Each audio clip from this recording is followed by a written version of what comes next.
This is the Lower Galilee, near Mount Tabor.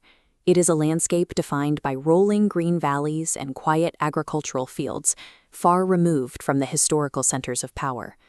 But during a recent salvage excavation at the foot of a ruined citadel, archaeologists uncovered a layer of artifacts that contradicts the site's rural isolation. This fragment of a ceramic bowl, with its detailed blue bird and floral patterns, was found in the soil here, alongside luxury vessels imported from Syria, Turkey, Italy, Spain, and Ming Dynasty China. Fine Ming porcelain and Renaissance Venetian glass were being traded in a field otherwise used for grazing cattle and harvesting wheat.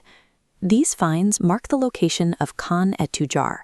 The items recovered here demonstrate that by the late 1500s, even the deep interior of the Galilee was fully integrated into a trade network spanning 3 continents. To understand how this remote site supported such a high volume of trade, researchers turned to the most common artifacts on site: discarded animal bones. Within the assemblage of cattle and sheep remains, multiple vertebrae were found cleanly split in half.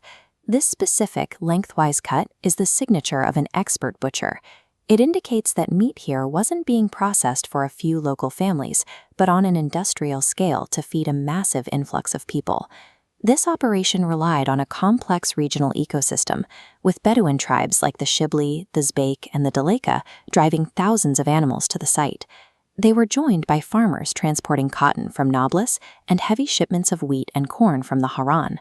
The sheer volume of raw resources arriving in this single valley turned the site into a gravity well for regional wealth.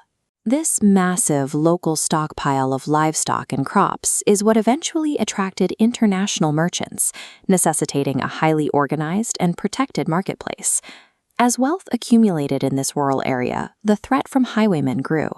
For the market to function, the merchants required imperial protection. In 1581, the Ottoman Empire intervened. Grand Vizier Sinan Pasha commissioned a fortified complex designed to secure the trade hub. The construction included a large square fortress, a military garrison, an artistic mosque, and 8 shops built directly into the structure. The complex was positioned to control the Darb al-Hawarna, a vital east-west road that served as the primary artery for trade in the region. The presence of a permanent garrison transformed the area. It allowed merchants to trade with absolute security, shifting the risk of travel into a guaranteed opportunity for profit. Sinan Pasha hadn't just built a roadside inn, he had established a military-grade anchor for Ottoman commerce. With security guaranteed, the market grew rapidly. It operated exclusively on Mondays, eventually matching the activity of the major trade fairs in Europe. Historical accounts from the mid-19th century describe a truly massive, bustling scene where tailors stitched clothing, jewelers crafted bright rings, and farriers shaped hot iron. These accounts provide the context for the artifacts found in the excavation. The Venetian glass and Chinese ceramics weren't rare exceptions. They were part of the standard weekly inventory. Thousands of people and animals assembled here from across the country and abroad, turning the quiet valley into a center of intense commercial energy. For one day a week, this remote field functioned as an international crossroads, connecting the Bedouin shepherd directly to the ports of the Mediterranean and the markets of the Far East. Historical prints from the 1850s capture the reality of this fair, confirming the scale of the encampments and the diversity of the merchant trade. Khan et Tujar demonstrates that global trade was an established reality across the Arab, Mamluk, and Ottoman periods, long before the modern era.